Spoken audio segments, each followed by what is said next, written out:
Hello, gorgeous folks. This is Darice, and I just want to come in, offer people just a little bit of a solace and comfort.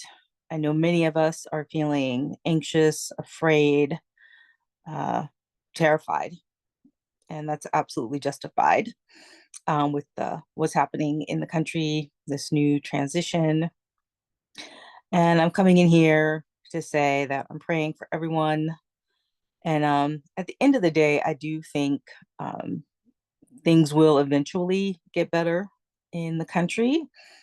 Unfortunately, I think it's going to get a lot worse before it gets better.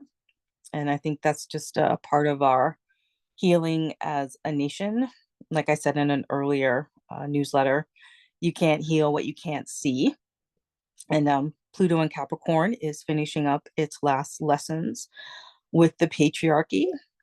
And my theory is that since we didn't learn the lesson fully in 2016 to 2020, we're going to have to learn it from 2024 to 2028. Um, and sometimes that's just how it is with Pluto. It's just gnarly and intense, the transformation process.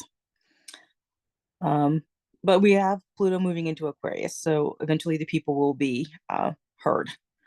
Um, I do believe in the end, democracy will prevail, and that eventually America will mature to the space and the place where it can actually be okay with people of color, women, queer people being full humans and full citizens. And we're in that process of making that happen. And there's a lot of work for a lot of people to do. And my invitation is that as we do that work, that we always remember to take care of ourselves, to remember to self-soothe, to remember to raise our vibration, to feel healthy. And I'm not saying spiritually bypass, I'm saying absolutely feel the anger, the fear, the stress, the grief. Give yourself space to do that absolutely as you need to, as these next few years unfold.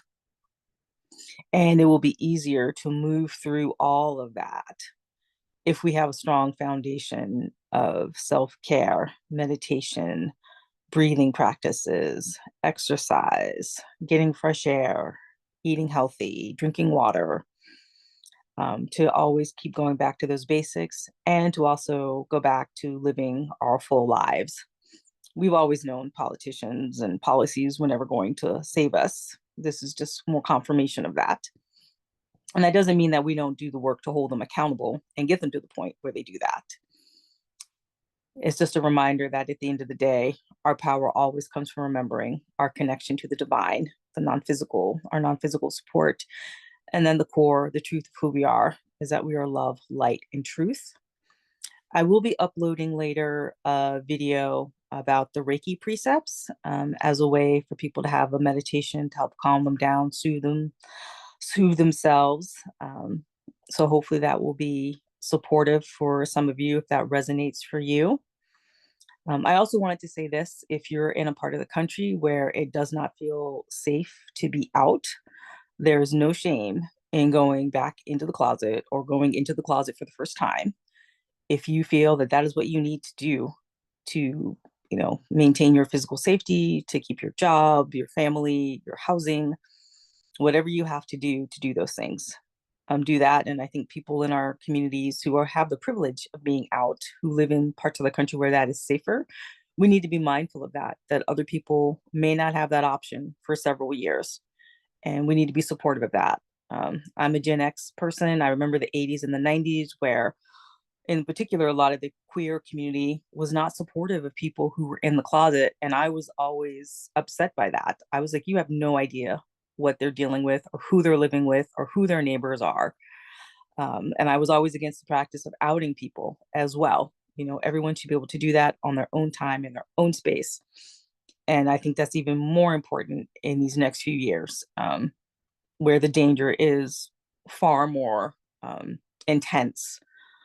So I just wanted to acknowledge that as well. And that, if you are someone who has to go back in the closet in any way, shape, or form to maintain your safety, you have my support and you can always DM me, if needed. Um, yeah, because I just want to put that out there that we are going to up our compassion for one another if we're going to get through these turbulent times and these historic times together.